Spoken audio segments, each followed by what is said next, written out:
প্রিয় ক্লাস 11 অর্থাৎ একাদশ শ্রেণীর ছাত্রছাত্রী বন্ধুরা, তোমাদের যাদের শিক্ষা বিজ্ঞান অর্থাৎ এডুকেশন বিষয়টি রয়েছে, তোমাদের জন্য আজকের আমাদের বিশেষ প্রশ্নপত্র। হ্যাঁ বন্ধুরা, তোমরা ঠিকই শুনেছো, উত্তর সহ আলোচনা করব, তাই তোমাদের সময় নষ্ট একেবারেই হবে না। তো তোমাদেরকে আমাদের চ্যানেল এনজয় এক্সামে স্বাগত জানাই। তো তোমরা অনেকেই কমেন্ট করেছিলে এডুকেশনের সাজেশন আনার জন্য। তো এটা তোমাদেরকে বলে দিই, এটা বোর্ডের তৈরি মডেল প্রশ্নপত্র। এই প্রশ্নগুলো অত্যন্ত ভালো করে প্র্যাকটিস করবে, পাশাপাশি আমরা সাজেশন আনবো। তো অবশ্যই ভিডিও ভালো লাগলে অবশ্যই আমাদের নতুন হলে চ্যানেলটা সাবস্ক্রাইব করে রাখো, আর আমাকে ফ্রেন্ড বানাতে অবশ্যই চ্যানেলটি সাবস্ক্রাইব করতে পারো, আর আমরা বানাবো তোমাদেরকে ক্লাসের টপার। তো প্রথমে দেখো, এডুকেশনের এই যে গুরুত্বপূর্ণ প্রশ্নপত্রগুলো উত্তর সহ আলোচনা করবো, তাই তোমাদের সময় নষ্ট হবে না। বন্ধুদেরকে যাদের এডুকেশন বিষয়টি রয়েছে তাদেরকে জাস্ট একবার কয়েক সেকেন্ড লাগবে শেয়ার করতে, তাদেরকে ভিডিওটা একটু শেয়ার করে দিও। তো চলো প্রথমেই দেখো, প্রথম প্রশ্ন বলা হয়েছে, নিয়ন্ত্রিত শিক্ষার ক্ষেত্রে নিম্নলিখিত কোন বক্তব্য প্রযোজ্য নয়? আচ্ছা, নিয়ন্ত্রিত শিক্ষা মানে কি? নিয়ন্ত্রিত শিক্ষা মানে একটা রুলের মাধ্যমে, মানে একটা নিয়মের মধ্য দিয়ে যে শিক্ষা, যেমন সেটা হচ্ছে নিয়ন্ত্রিত শিক্ষা। আর নিয়ন্ত্রিত শিক্ষা আছে, প্রথাগত শিক্ষা আছে। তো এখন নিয়ন্ত্রিত শিক্ষার ক্ষেত্রে নিম্নলিখিত কোন বক্তব্যটি প্রযোজ্য নয়? দেখো এখানে কি বলে দিয়েছে, অপশন বলেছে এই শিক্ষা নির্দিষ্ট লক্ষ্য অনুযায়ী পরিকল্পিত বলছে। আচ্ছা, 2 নম্বর বলছে এই শিক্ষা নির্দিষ্ট নির্ঘণ্টের মধ্যে সীমাবদ্ধ নয়। আমি বললাম নির্দিষ্ট নির্ঘণ্টের মধ্যে সীমাবদ্ধ হয়, তাহলে এখানে নয় বলেছে। আচ্ছা, নির্দিষ্ট নির্ঘণ্টের মধ্যে বলেছে। আচ্ছা দেখো, এই শিক্ষায় সুপরিকল্পিত এবং নির্দিষ্ট পাঠ্যক্রম বর্তমান। তো এটা কিন্তু নির্দিষ্ট সুপরিকল্পিত এবং নির্দিষ্ট পাঠ্যক্রম আছে। নির্দিষ্ট পাঠ্যক্রম থাকতে হবে। আমরা যে এই যে এখন তোমরা যেগুলো পড়ছো, এটা হচ্ছে নিয়ন্ত্রিত শিক্ষা। আচ্ছা, এই শিক্ষায় শিক্ষার্থীদের উপস্থিতি নিয়মিত। হ্যাঁ, এটাও কিন্তু ঠিক। কিন্তু কোনটা বলেছে? নয় বলেছে। তাহলে কি হবে? উত্তর হবে এই শিক্ষা নির্দিষ্ট নির্ঘণ্টের মধ্যে সীমাবদ্ধ নয়। এটি একদম ঠিক। তাহলে এই শিক্ষা নির্দিষ্ট নির্ঘণ্টের মধ্যে সীমাবদ্ধ নয়, এটি কিন্তু বলেছে যে কোন বক্তব্য প্রযোজ্য নয়, তাহলে এটা একেবারে ভুল। তাহলে এই শিক্ষার কি আছে? নিয়ন্ত্রিত শিক্ষার ক্ষেত্রে কী হয়? নির্দিষ্ট লক্ষ্য আছে, এই শিক্ষায় পাঠ্যক্রম আছে, নির্দিষ্ট সুপরিকল্পিত পাঠ্যক্রম, এবং এই শিক্ষায় শিক্ষার্থীদের উপস্থিতি নিয়মিত থাকতে হবে। কিন্তু নির্ঘণ্টের মধ্যে সীমাবদ্ধ নয়, এই কথাটি কিন্তু একেবারেই ভুল। তাহলে এটি হবে অ্যান্সার, অর্থাৎ option B is the correct answer. Next 2 number প্রশ্ন দেখো, ব্যক্তির সার্বিক উন্নয়নের শিক্ষা দেওয়া হয় কোন শিক্ষায়? ব্যক্তির সার্বিক উন্নয়ন, অর্থাৎ সব দিক থেকে যেন উন্নয়ন হয়, তো এই শিক্ষা কোন শিক্ষায় দেওয়া হয়? উত্তর হবে অনিয়ন্ত্রিত, প্রথাগত, অপ্রথাগত নাকি দূরশিক্ষা। হলো তো প্রথাগত শিক্ষা, কারণ ব্যক্তির সার্বিক উন্নয়নের দিকে নজর দেওয়া হয় প্রথাগত শিক্ষা, অর্থাৎ option C is the correct answer. Next প্রশ্ন চলে আসবো, শিক্ষা হলো সম্পূর্ণ জীবনযাপনের প্রক্রিয়া, বক্তব্যটি কে করেছেন? তো নেক্সট প্রশ্ন দেখো, অপশান দেখো, জন ডিউই, হার্বার্ট স্পেন্সার, পেস্তালসি নাকি জন ফ্রেডরিক হার্বার্ট। তো কোনটা হবে? 4টা অপশনের মধ্যে বলো কোনটা। শিক্ষা হলো সম্পূর্ণ জীবনযাপনের প্রক্রিয়া, বক্তব্যটি কার? তো উত্তরটা জেনে রাখো, অপশান বি অর্থাৎ Herbert Spencer is the correct answer. শিক্ষা হলো সম্পূর্ণ জীবনযাপনের প্রক্রিয়া, মন্তব্যটি করেছেন হার্বার্ট স্পেন্সার, মনে রাখবে। নেক্সট প্রশ্ন দেখো, 4 নম্বর প্রশ্ন দেখো, ডক্টর লক্ষ্মণস্বামী মুদালিয়ার নেতৃত্বে মাধ্যমিক শিক্ষা কমিশন কবে গঠিত হয়? অত্যন্ত গুরুত্বপূর্ণ। মাধ্যমিক শিক্ষা কমিশন গঠিত হয়, যে কমিশনগুলো রয়েছে, রাধাকৃষ্ণ কমিশন। তো এই যে কমিশনগুলো তোমাদের রয়েছে, এগুলো কিন্তু ভালো করে কোন খ্রিস্টাব্দে কোনটা গঠিত হচ্ছে এটা মনে রাখবে। তো মুদালিয়ার কমিশন অর্থাৎ মাধ্যমিক শিক্ষা কমিশন গঠিত হচ্ছে, মনে রাখবে 1952, অর্থাৎ option A is the correct answer. Next 5 নম্বর প্রশ্ন দেখো, আধুনিক শিক্ষার জনক কি? অত্যন্ত ইজি এবং সহজ। আধুনিক শিক্ষার জনক মনে রাখবে রুশো। রুশো হচ্ছে আধুনিক শিক্ষার জনক। নেক্সট 6 নম্বর প্রশ্ন, জাতীয় শিক্ষানীতি কবে পরিকল্পিত? এটা অত্যন্ত গুরুত্বপূর্ণ। জাতীয় শিক্ষানীতি মনে রাখবে 1986, অর্থাৎ অপশন নাম্বার ডি হবে কারেক্ট অ্যান্সার। জাতীয় শিক্ষানীতি হচ্ছে 1986 খ্রিস্টাব্দে পরিকল্পিত হয়, মনে রাখবে। নেক্সট 7 নম্বর, স্বর্ণকণিকা শূন্য ভাণ্ডার তত্ত্বের অপর নাম কি? স্বর্ণকণিকা শূন্য ভাণ্ডার তত্ত্বের অপর নাম, উত্তর হয়ে যাবে স্বর্ণ ভাণ্ডার মতবাদ, অর্থাৎ option D is the correct answer. স্বর্ণ ভাণ্ডার মতবাদ স্বর্ণকণিকা শূন্য ভাণ্ডার তত্ত্বের অপর নাম। নেক্সট 8 নম্বর প্রশ্ন দেখো, প্রাচীন গ্রিসের নগরগুলিকে কী বলা হতো? অত্যন্ত গুরুত্বপূর্ণ। তোমরা যারা ফিলোসফি নিয়েছো বা পলিটিক্যাল সায়েন্স ইতিহাস নিয়েছো, তো তোমরা এটা জানবে যে প্রাচীন গ্রিসের নগরগুলিকে বলা হয় পলিস। ওকে, নেক্সট পলিস হবে। নেক্সট প্রশ্ন, তাহলে option C is the correct answer. Next 9 number প্রশ্ন, শিক্ষানীতি প্রত্যক্ষ এবং পরোক্ষ রাষ্ট্রের দ্বারা নিয়ন্ত্রিত ও পরিচালিত হয় যে শিক্ষা ব্যবস্থায়। তাহলে কোন শিক্ষা ব্যবস্থায় শিক্ষানীতিটা প্রত্যক্ষ এবং পরোক্ষ রাষ্ট্রের দ্বারা নিয়ন্ত্রিত এবং পরিচালিত হয়, সেটা যে কোনটা? উত্তর হয়ে যাবে নিয়ন্ত্রিত শিক্ষা। যেটা বললাম, যে শিক্ষা আমরা যে শিক্ষাটা নিচ্ছি, এটা কি নিয়ন্ত্রিত শিক্ষা। এই শিক্ষার কিছু পাঠ্যক্রম বই আছে, নিয়ন্ত্রিত শিক্ষার কিছু পাঠ্যক্রম থাকে, কিছু বই থাকে, একটা নির্দিষ্ট নিয়ম মেনে পড়াশোনা হয়। তো এটাই তো যে বলেছে শিক্ষানীতি প্রত্যক্ষ এবং পরোক্ষ রাষ্ট্রের দ্বারাই নিয়ন্ত্রিত, রাষ্ট্র দ্বারাই পরিচালিত, তাই যে শিক্ষা ব্যবস্থা সেটা অবশ্যই নিয়ন্ত্রিত শিক্ষা। ওকে, নেক্সট 10 নম্বর প্রশ্ন দেখো, শিক্ষক এবং শিক্ষার্থীর মধ্যে প্রত্যক্ষ সম্পর্ক থাকে যে শিক্ষায়, শিক্ষক শিক্ষার্থীর সম্পর্ক থাকে কোন শিক্ষায়? বলো এটাও কিন্তু সেই একইভাবে নিয়ন্ত্রিত শিক্ষায়, কারণ টিচাররা আমাদেরকে পড়ায় এবং শিক্ষক এবং শিক্ষিকা অর্থাৎ ছাত্র এবং ছাত্রছাত্রী এবং শিক্ষকের মধ্যে যে সম্পর্ক, এই কোন শিক্ষায় দেখা যায়? নিয়ন্ত্রিত শিক্ষায়। তাহলে আমরা যে স্কুল শিক্ষা, এটা কিন্তু একটা নিয়ন্ত্রিত শিক্ষা। বুঝতে পেরেছো? 11 নম্বর প্রশ্ন দেখো, প্রশিক্ষণপ্রাপ্ত শিক্ষক করা হয় যে শিক্ষা ব্যবস্থায়, এটাও কিন্তু প্রশিক্ষণপ্রাপ্ত শিক্ষা ব্যবস্থায়। বলো সব শিক্ষা ব্যবস্থায় কিন্তু কি প্রশিক্ষণপ্রাপ্ত শিক্ষকের প্রয়োজন। তাহলে প্রশিক্ষণপ্রাপ্ত শিক্ষক করা হয় যে শিক্ষা ব্যবস্থায়, তো এটা কোনটা হবে? বলেছে অপশান প্রথাগত শিক্ষা, হ্যাঁ প্রথাগত শিক্ষাতে লাগে। বিধিবদ্ধ শিক্ষা, এটাও তো লাগবে। নিয়ন্ত্রিত শিক্ষা, তাহলে সবেতেই কিন্তু প্রশিক্ষণপ্রাপ্ত ট্রেনিং প্রাপ্ত শিক্ষক কিন্তু চাই। তাহলে এটা সবগুলোই সঠিক, অর্থাৎ option D is the correct answer. Next প্রশ্ন 12 নম্বর প্রশ্ন দেখো, নির্দিষ্ট উদ্দেশ্যকে কেন্দ্র করে যে শিক্ষা ব্যবস্থা পরিচালিত হয় তাকে কি বলে? নির্দিষ্ট একটা উদ্দেশ্যকে কেন্দ্র করে যে শিক্ষা ব্যবস্থা পরিচালিত হয় তাকে কি বলে? এটাও অত্যন্ত গুরুত্বপূর্ণ। দেখো নির্দিষ্ট একটা উদ্দেশ্য আমরা পড়ছি মানে কি, আমাদের প্রত্যেকেরই একটা কি আছে? উদ্দেশ্য আছে। তো এই নির্দিষ্ট উদ্দেশ্যকে কেন্দ্র করে যে শিক্ষা ব্যবস্থা পরিচালিত হয় তাকে কি বলবো? নিয়ন্ত্রিত শিক্ষা বলতে পারি। অনিয়ন্ত্রিত, প্রথামুক্ত, তাহলে এটা কী হবে? সবগুলো কি ঠিক? এমনটা নয়। তাহলে যে শিক্ষা ব্যবস্থাকে কেন্দ্র করে একটা শিক্ষা ব্যবস্থা পরিচালিত হয় নির্দিষ্ট উদ্দেশ্যকে কেন্দ্র করে, সেটা হচ্ছে নিয়ন্ত্রিত। নিয়ন্ত্রিত মানে কি? একটা বাঁধা ধরা নিয়মের মধ্য দিয়ে, ঠিক আছে, এই শিক্ষা। তাহলে এই শিক্ষার একটা নির্দিষ্ট লক্ষ্য আছে, তার জন্যই তো এত বাঁধা ধরা, এত কঠিন একটা বিষয়।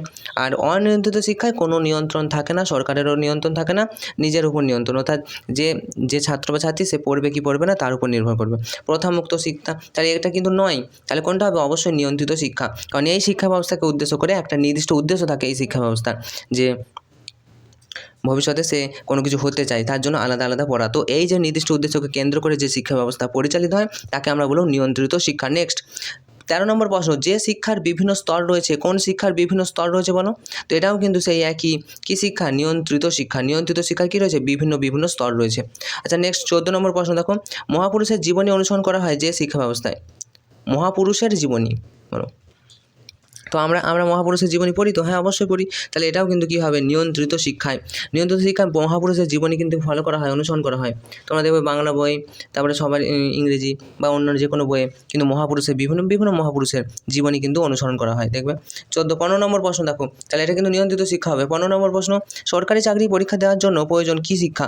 তো সরকারি চাকরি পরীক্ষা দেওয়ার জন্য যে কোনো শিক্ষার প্রয়োজন। দেখো প্রথাগত শিক্ষা হতে পারে, সেটা অনিয়ন্ত্রিত শিক্ষা হতে পারে, বা জীবনব্যাপী শিক্ষা। এমনটা কি? না, অবশ্যই নয়। সরকারি চাকরি পরীক্ষা দেওয়ার জন্য অবশ্যই প্রথাগত শিক্ষা প্রয়োজন। এইখানে যে 4টে অপশান আছে এর মধ্যে 3টে অপশান আছে বা 4টে অপশান আছে, এর মধ্যে যেটা বলবো সেটা হচ্ছে প্রথাগত শিক্ষা।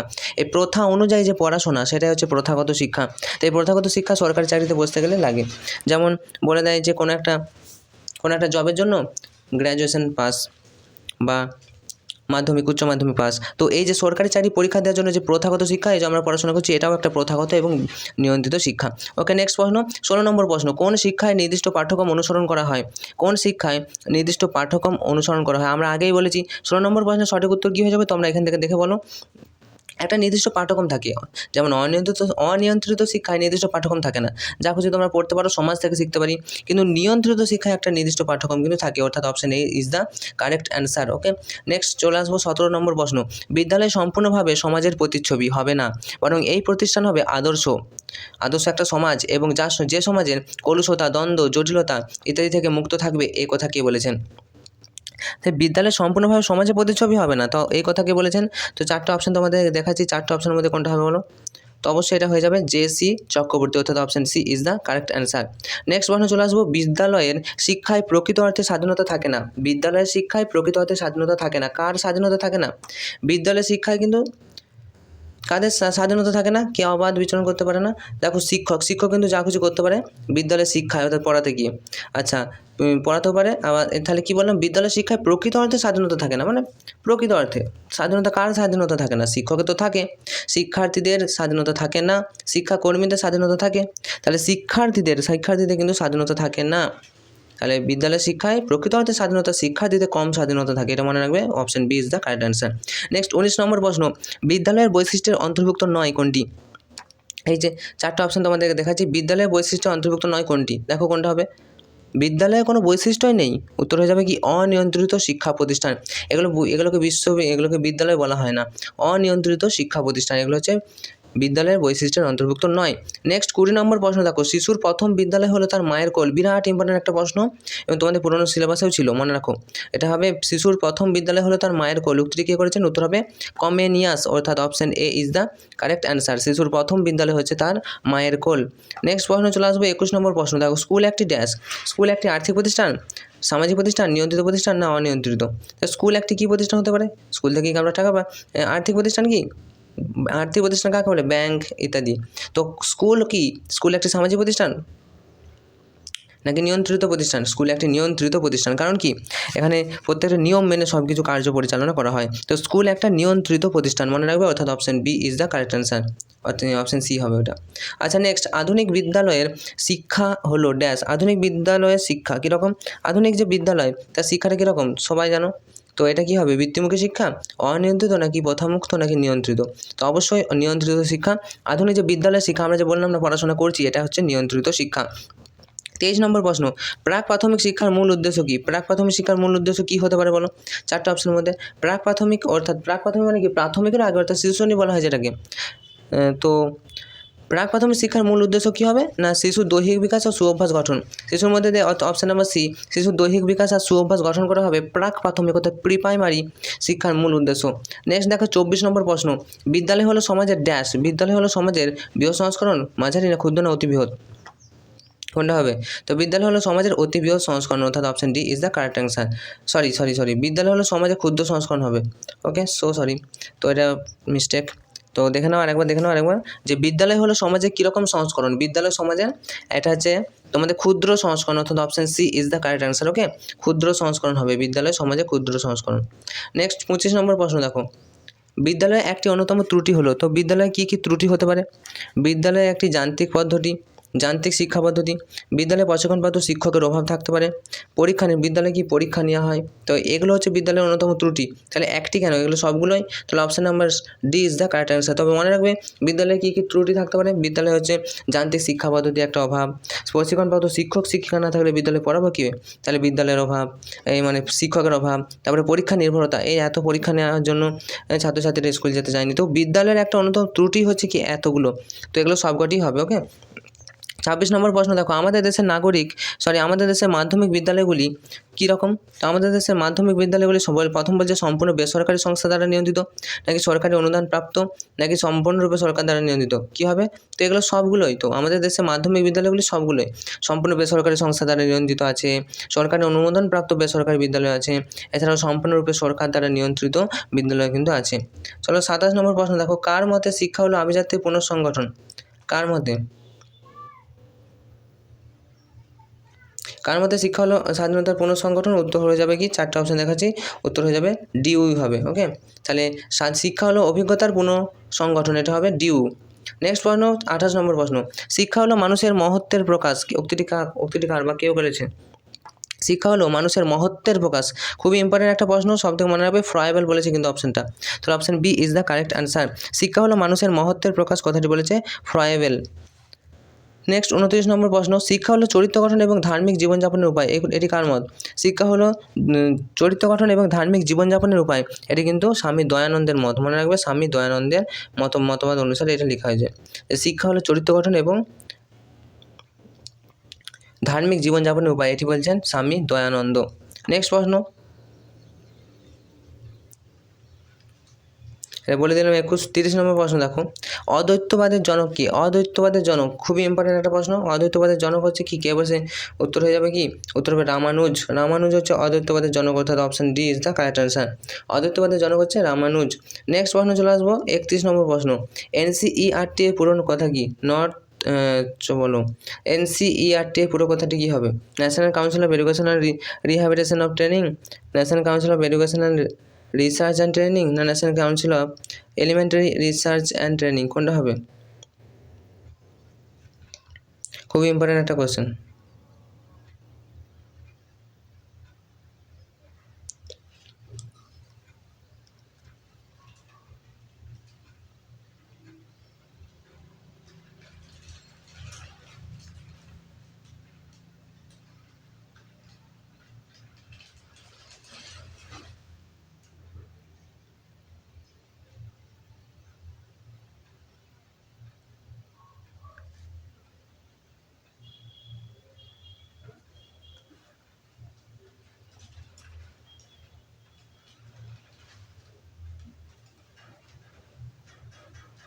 ওকে দেখো, যেটা বলছিলাম এনসিইআরটি এর পুরো কথাটি কি? এনসিইআরটি এর পুরো কথা হচ্ছে কোনটা হয়ে যাবে? উত্তর হয়ে যাবে national council of educational research and training, অর্থাৎ option B is the correct answer. National council of educational research and training, খুব ভালো করে মনে রাখবে এনসিইআরটি এর পুরো নাম।